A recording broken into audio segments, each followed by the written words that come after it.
तो माँ पार्वती जो है ना भोलेनाथ से पूछ रही हैं। क्या पूछ रही हैं? जैसे मेरे बाबा भोलेनाथ बैठे हुए हैं जगत के पवित्र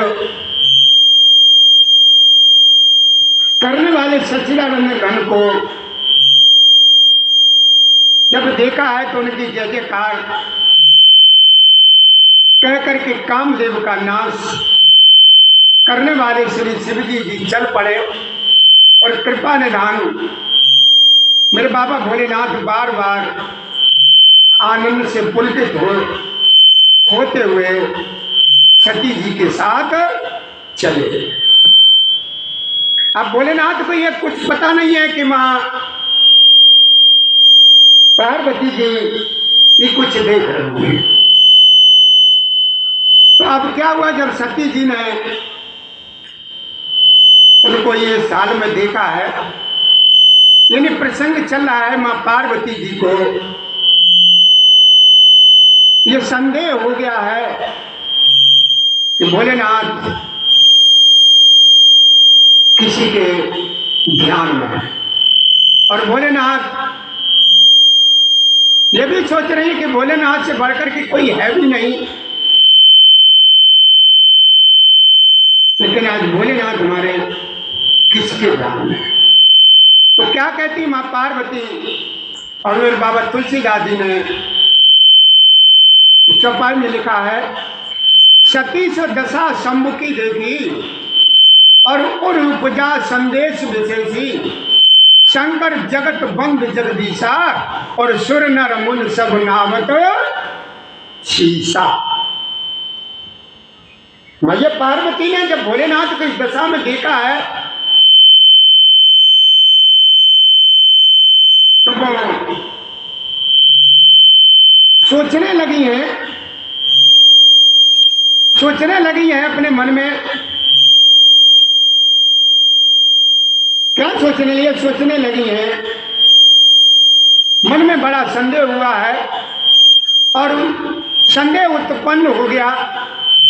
वे मन ही मन कहने लगी है कि मेरे बाबा भोलेनाथ यानी शंकर जी की सारा जगत जो है ना वंदना करता है और वे जगत के ईश्वर हैं। देवता मनुष्य मुनि सब उनके प्रति सिर नवाते हैं। तो उन्होंने क्या देखा, जब सब इनको सिर नवाते हैं, मेरी समझ में नहीं आता है।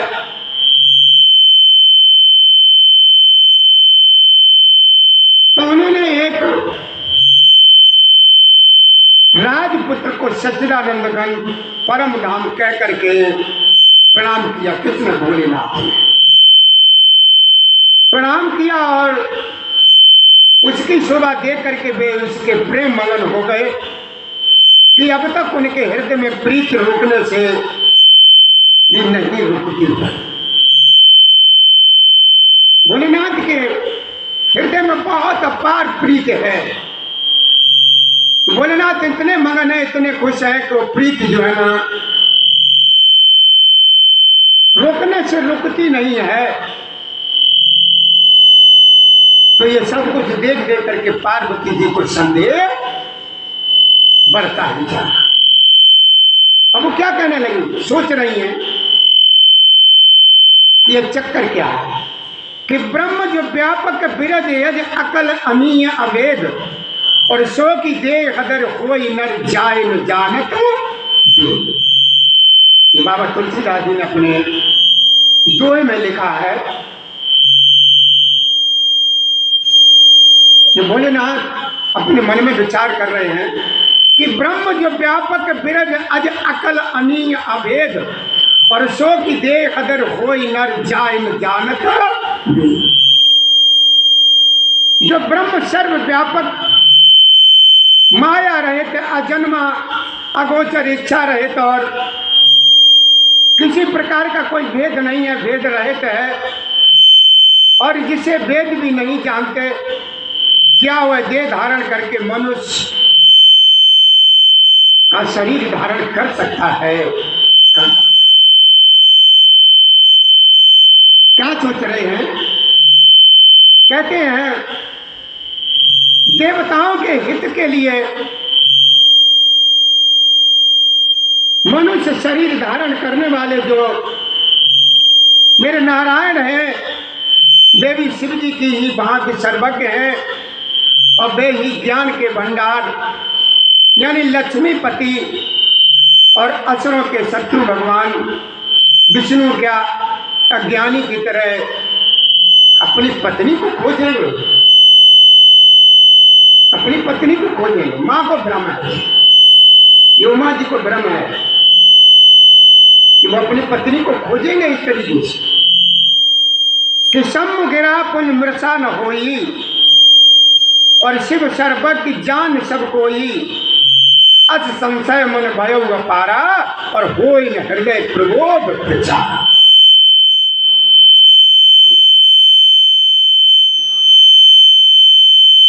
सम्मुख गिरा पुन मृषा न होई, मृषा कहते हैं झूठ को, झूठ नहीं हो सकता। शिव जी के वचन भी झूठे नहीं हो सकते हैं।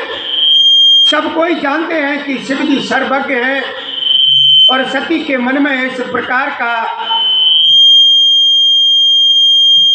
बहुत बड़ा संदेह उठ खड़ा हुआ, किसी भी तरह उनके हृदय में ज्ञान का प्रादुर्भाव नहीं हो रहा है, नहीं हो रहा, यानी वो संशय नहीं निकल रहा है, संशय नहीं निकल रहा है। लेकिन ये मां पार्वती जी प्रकट होकर के कह नहीं सकती भोलेनाथ से, प्रकट होकर के वो कह नहीं सकती हैं। लेकिन मेरे बाबा भोलेनाथ ने सब कुछ जान लिया कि सुनाए सती तब नार शिवाहु संशय यस न धरो उड़का। लेकिन भोलेनाथ जान सब गए हैं। ये जब पार्वती जी ने प्रकट होकर के कुछ नहीं कहा, पर अंतर्यामी मेरे बाबा भोलेनाथ सब कुछ समझ गए। ये बोले, ये सती सुनो, तुम्हारा स्त्री स्वभाव है और ऐसा संदेह मन में कभी नहीं रखना चाहिए, कभी भी नहीं रखना चाहिए। तो बाबा ने लिखा है चौपाई में कि जासु कथा कुंभजर सिगाई और भगती जासु में मुने सुनाई, सोई ममईत देव रघुवीरा सेवत जाए सदा मुन धीरा।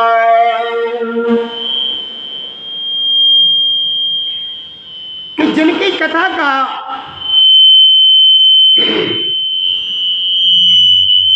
अगस्त्य ऋषि ने गुणगान किया और जिनकी भक्ति मैंने मुनि को सुनाई है, वही मेरे इष्ट देव श्री रघुवीर जी हैं, जिनकी सेवा ज्ञानी मुनि सदा करते हो।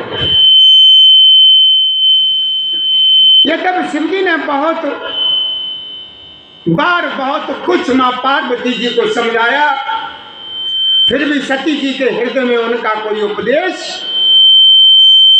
नहीं काम कर रहा है। कि बात भोलेनाथ मन में भगवान की माया का बल जान करके मुस्कुराते हुए बोले। ये मां पार्वती जी के समझ में नहीं आ रहा, भोलेनाथ समझा रहे हैं। तो मेरे भोलेनाथ ने अपने प्रभु की माया समझी और मुस्कुराते हुए बोले, क्या बोले हैं? ये है ओ मां, एक बात बड़े ध्यान से सुनो। अगर तुम्हारे मन में बहुत संदेह है तो तुम जाकर के इनकी परीक्षा ले लो। जब तक तुम मेरे पास लौट करके नहीं आओगी तब तक मैं ऐसी बरगद की छांव में ही बैठा बैठा तुम्हारा इंतजार करेंगे। कह दिया भोलेनाथ ने, जो तुम्हारे मन अति संदेह हो तो किन जाय परीक्षा ले हो, तब लग बैठे हो बट छाई और जब लग तुम हो वही मां। तो तुम्हें संदेह है, ये संदेह तुम्हारा दूर नहीं हो रहा है तो जाकर के उनकी परीक्षा ले लो और हम इसी बट वृक्ष के नीचे बैठे बैठे तुम्हारा इंतजार करेंगे। जब तक तुम नहीं आओगे तब तक हम यहाँ से बिल्कुल हिलेंगे नहीं। कि जैसे जाय मोह भ्रम भारी और करो उस जतन विवेक विचारी। अब क्या हुआ, जब भोलेनाथ ने परमिशन दे दी मैया पार्वती को अपने प्रभु श्री राम जी की परीक्षा लेने के लिए, तो मां बहुत प्रसन्न हो गई। स्त्रियों का ये स्वभाव होता है, अगर उन्हें इजाजत मिल जाए पति देव की कि मेरी बात अगर नहीं मानती है तो तुम जाकर के उनकी परीक्षा ले लो, तो बहुत प्रसन्न हो जाती है। तो उसी तरीके से मां भी बहुत प्रसन्न हो गई कि जैसे जाय मोह भ्रम भारी करो से जतन विवेक विचारी और चली सती शिव आयुष पाई और कहीं विचार करो का भाई। भैया पार्वती जो है ना प्रभु श्री राम जी की परीक्षा लेने के लिए चलती जा रही हैं और विचार करती जा रही हैं कि परीक्षा लेने तो जा रही हैं, लेकिन उनकी परीक्षा हम लेंगे किस तरीके से, उनकी जो परीक्षा जो है ना किस तरीके से लेंगे। यहाँ संभव मन अनुमाना और दक्ष सीता कहो नहीं कल्याणा। मेरे बाबा भोलेनाथ ने जब मैया को देखा है कि इनको मेरी बात पर विश्वास नहीं हो रहा है और ये स्वयं जो है ना उनकी परीक्षा लेने के लिए जा रही हैं, तो भोलेनाथ ने बिल्कुल ये समझ लिया है कि अब जो है ना हमसे हमेशा हमेशा के लिए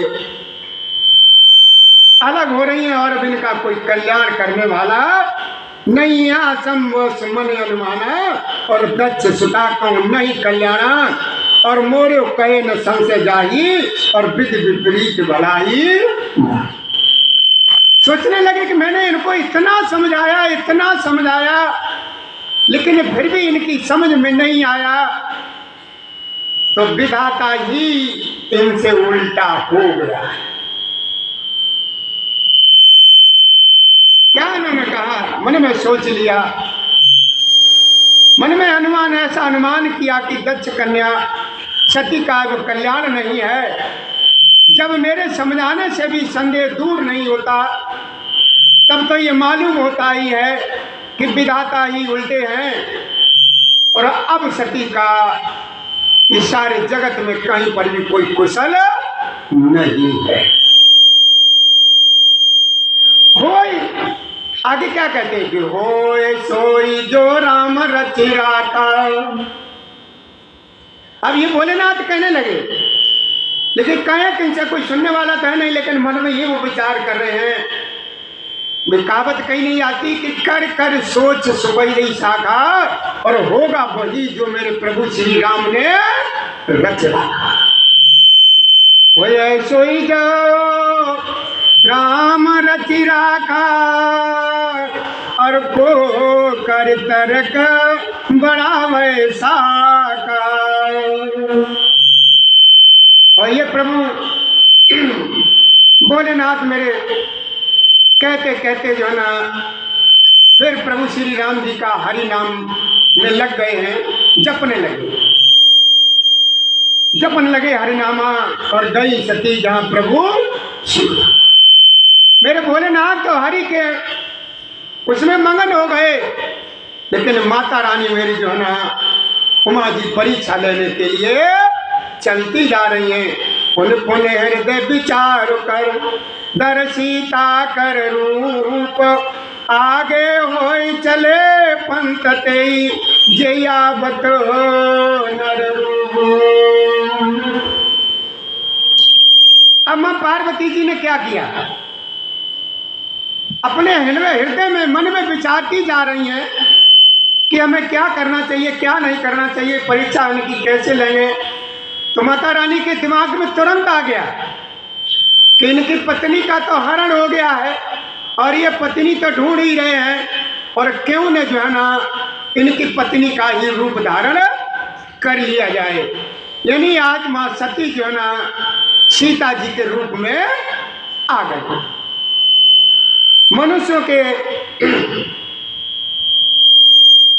मनुष्यों के राजा रामचंद्र जी जहाँ उधर के लिए जानकी का रूप धारण करके जो है ना मां पार्वती जी चले गए।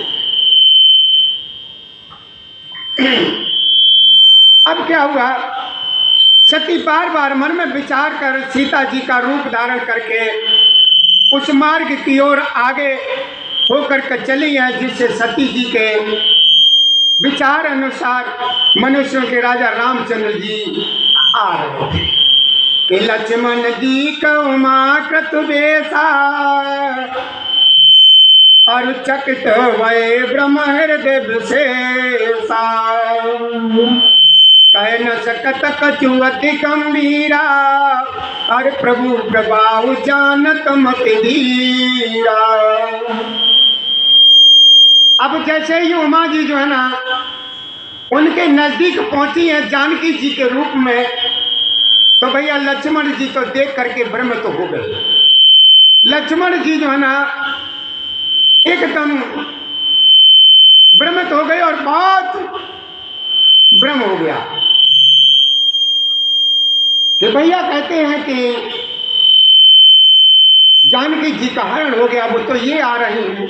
लक्ष्मण जी तो चक्कर में पड़ गए, लेकिन मेरे प्रभु श्री राम जी नहीं पड़े हो सकते। सती जी के बनावटी वेश को देख करके लक्ष्मण जी एकदम चकित हो गए और उनके हृदय में बड़ा भ्रम हो गया। वे बहुत गंभीर हो गए, कुछ कह नहीं सके। धीर बुद्धि लक्ष्मण प्रभु श्री रघुनाथ जी के प्रभाव को जानते थे। लक्ष्मण जी जानते थे प्रभु श्री राम जी के प्रभाव को कि सती कपट जानो सुर स्वामी और समदर्शी सब अंतर्यामी सुमिरत जाय मिटाए अज्ञाना और सोई सर्वज्ञ राम भगवान। ये भैया प्रसंग बहुत अच्छा चल रहा है इस समय। जो भी हमारे बहन भाई दादा दादी बच्चे जो भी इस कथा को श्रवण कर रहे होंगे, मेरे भोलेनाथ उनके ऊपर बहुत प्रसन्न होंगे और उनके सारे बिगड़े काम बनाएंगे। जो भी उनके मनोरथ होंगे वो सब पूरे करेंगे मेरे भोलेनाथ। तो अब क्या हुआ, सब कुछ देखने वाले और सबके हृदय की जानने वाले देवताओं के स्वामी प्रभु श्री रामचंद्र जी सती के कपट को जान गए और जिनके स्मरण से, जिनके याद करने से अज्ञान का नाश हो जाता है और वही भगवान श्री रामचंद्र जी हैं। हर स्थिति आगे क्या लिखा मेरे बाबा ने, बड़े ध्यान से सुने भैया। ये सती की न चैतयऊ दुराऊ और देखो नार स्वभाव प्रभाव निज माया बल हृदय बखानी और बोले बेस राम नदुबानी। बेस माने मुस्कुरा कर। जैसे या सती जी को मेरे प्रभु श्री राम जी ने जानकी जी के रूप में देखा है तो मुस्कुरा दिए। मेरे प्रभु श्री राम जी मुस्कुरा दिए, लेकिन मां पार्वती छिपाव करना चाहती हैं तो प्रभु ने अपनी माया के बल को हृदय में बखान कर श्री रामचंद्र जी हंसकर कोमल वाणी से बोले हैं। क्या बोले हैं कोमल वाणी से भैया कि जोरे पान प्रभु कीन प्रणामा और पिता समेत लीजन जो नामा। मेरे प्रभु श्री राम जी ने मां पार्वती जी के सामने हाथ जोड़े और अपने पिता समेत पूरा नाम बता दिया। जोर पान प्रभु कीन प्रणाम, और पिता समेत लीन नाम। मतलब पूरा परिचय दे दिया, मेरे कौन पिताजी है, मेरा नाम क्या, कयो बहोरी कहाँ वृक्ष कोई तू, और विपन अकेले फिरो क्यों। और ये हमारे प्रभु श्री राम जी ने माँ पार्वती से कह दिया, बोले हैं हाथ जोड़े हुए हैं और कहने लगे हैं कि पहले प्रभु ने हाथ जोड़ करके सती को प्रणाम किया और पिता सहित अपना नाम बताया। उसके बाद में कहा कि मेरे भोलेनाथ कहाँ है, आप यहाँ इस जंगल में अकेली किस कारण से घूम रही हो। जान लिया वो अंतर्यामी, वो तो प्रभु है, उनसे क्या छुपाओ। लेकिन माँ पार्वती ने आज जो ना परीक्षा लेने के लिए सब कुछ किया। तो आगे दोहे में मेरे बाबा ने लिखा है तुलसीदास जी ने कि राम वचन मृदु गूढ़ सुने उपजाय अति संकोच, सती सभी तुम्हारे पे चली गए बड़ु सोच। अब क्या हुआ, प्रभु श्री रामचंद्र जी के कोमल और रहस्य भरे वचन सुन करके सती जी को बड़ा संकोच हुआ। वे मन में डरती हुई चुपचाप शिव जी के पास चली है। उनके हृदय में बड़ा भारी चिंता हो गई, बहुत चिंता। माता रानी काय की चिंता है, यही चिंता है कि मैंने अपने पति देव यानी भोलेनाथ का कहना नहीं माना और अपने अज्ञान क्या हो गया, कहना नहीं माना कि निज अज्ञान रामपुर आना और जाओ उत्तर अब देवों कहा उर उपजा अति। बहुत कष्ट हुआ माता रानी को, यही सोचने लगी है कि मैंने अपने शंकर जी का कहना नहीं माना, भोलेनाथ का कहना नहीं माना और अपने अज्ञान का प्रभु श्री रामचंद्र जी पर आरोप किया। और अब जाकर मैं भोलेनाथ को क्या उत्तर दूंगी, ये सोचते सोचते सती जी के हृदय में अत्यंत भयानक जलन पैदा हो गई। प्रभु श्री रामचंद्र जी ने यह जान लिया कि सती जी को दुख हुआ है, तब उन्होंने अपना कुछ प्रभाव प्रकट करके उन्हें दिखलाया। सती जी ने मार्ग में जाते हुए कौतुक देखा कि प्रभु श्री रामचंद्र जी सीता जी और लक्ष्मण जी सहित आगे आगे चले जा रहे हैं। और इस अवसर पर सीता जी को इसलिए दिखाया कि सती जी श्री राम के सच्चिदानंदमय रूप को देखें, वियोग और दुख की कल्पना जो उन्हें हुई थी वह दूर हो जाए, वे प्रकृति से हैं।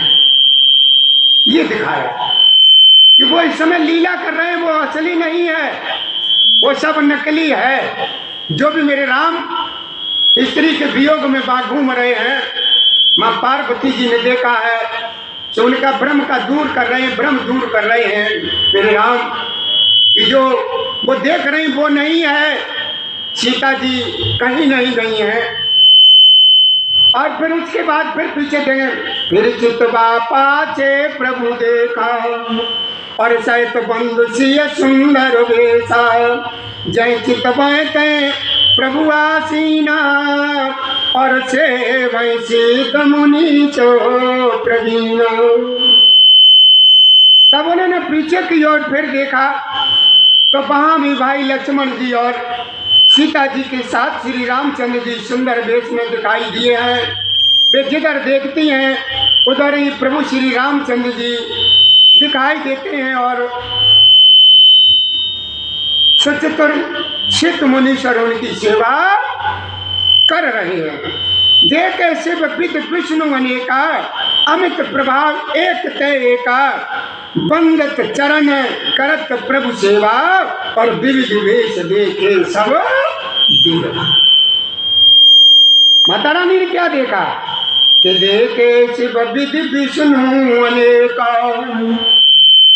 सती जी ने अनेक शिव ब्रह्मा और विष्णु देखे जो एक से एक पढ़ करके असीम प्रभाव वाले थे उन्होंने देखा कि भांति भांति के वेश धारण किए हुए सभी देवता प्रभु श्री रामचंद्र जी की चरण वंदना और सेवा कर रहे हैं।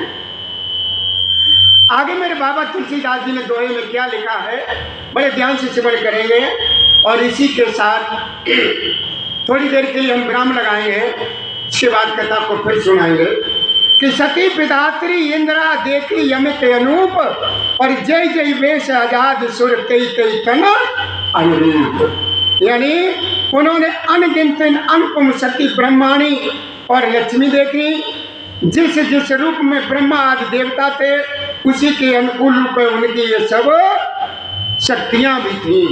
मतलब माँ पार्वती जी ने वहां पर क्या देखा,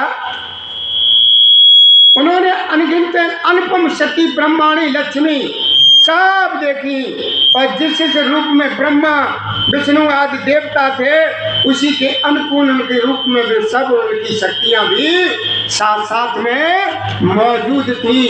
भैया जय श्री राधे, जय श्री कृष्ण, श्री कृष्ण गोविंद हरे मुरारी, हे नाथ नारायण वासुदेवा हे नमः। हमारी तरफ से हमारे भैया इस कथा को श्रवण करने वाले सभी भाई बहनों को राम राम स्वीकार हो। जय श्री राधे, जय श्री कृष्ण गोविंद हरे मुरारी, हे नाथ नारायण वासुदेवा हे नमः। इस कथा को भैया श्रवण करके इस वीडियो को सब्सक्राइब जरूर कर दें, जिससे जो है हम आपको नई नई कथाएं प्रत्येक दिन सुनाते रहे और आपको हमारे शिवधाम आश्रम से नई नई कथाएं रोज सुनने को मिलती रहे। जय श्री राधे, जय श्री कृष्ण गोविंद हरे मुरारी, हे नाथ नारायण वासुदेवाय नमः।